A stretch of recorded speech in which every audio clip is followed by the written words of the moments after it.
Hi, I'm Katie O'Connell, a senior marketing and psychology major at the University of Notre Dame. I'm here at the Verizon Wireless area headquarters in Schaumburg, Illinois, to meet with area president Marni Walden to discuss how she's climbed the corporate ladder. I'm very interested in pursuing a career in either communications or sales, so it'll be great to hear Miss Walden's perspective. Come on in. Here we are.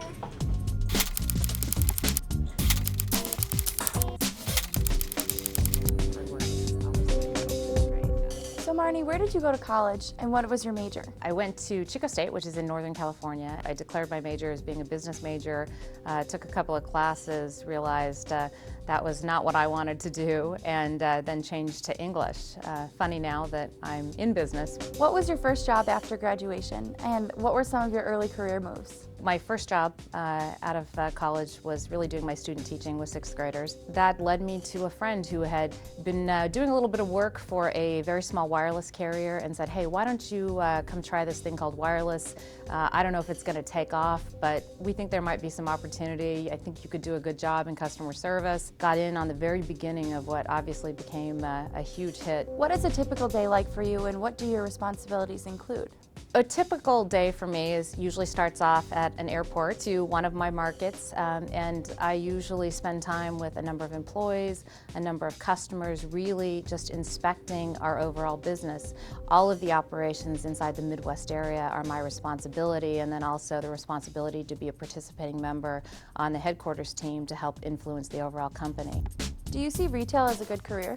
I think it absolutely is a career. It's a very important part of our business. So we have customer service face-to-face reps that work in our retail store. We have sales positions in our stores.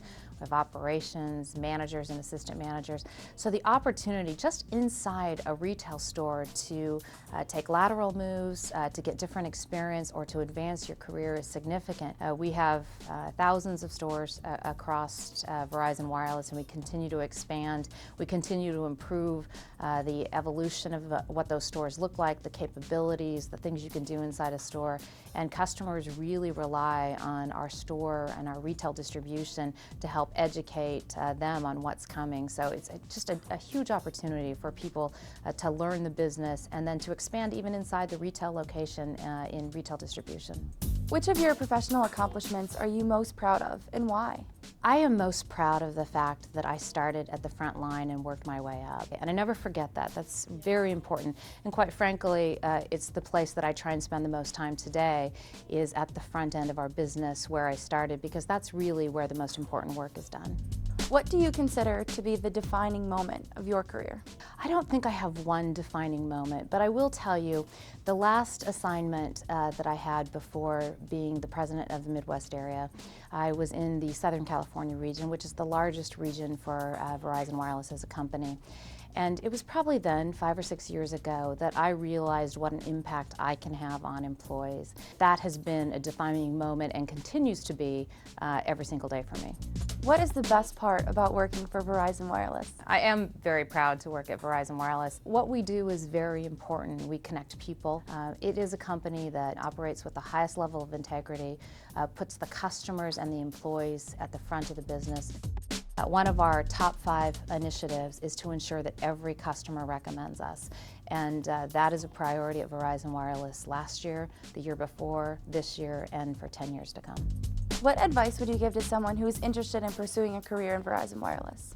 First, I would tell you that at Verizon Wireless, this is not an easy place to work. We demand a very high level of performance. You have to know what the customer need is to be able to do a good job at Verizon Wireless. The second thing I would say is that you have to operate with the highest level of integrity at every single point. Third, I'd say you've got to be somebody who is known for getting things done. And then the fourth thing is being willing to always improve upon what you did the day before.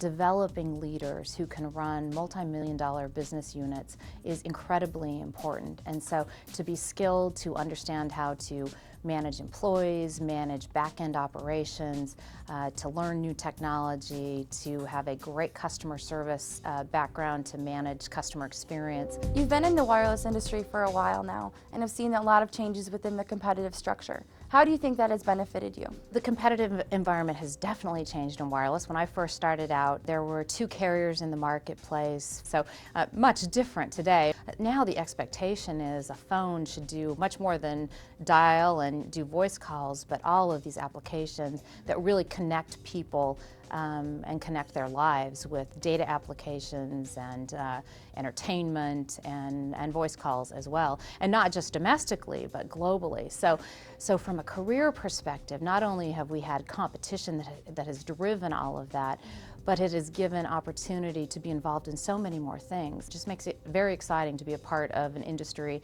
that has so much potential and just endless possibilities. So that wraps up my time here at Verizon Wireless's area headquarters in Illinois. Thank you so much to Marni Walden for taking time out of her busy schedule to come speak to me. As a young woman aspiring in business, I feel that her advice has just been invaluable, and I can't thank her enough. So also thank you very much to the people at Verizon Wireless. This has definitely been a defining moment.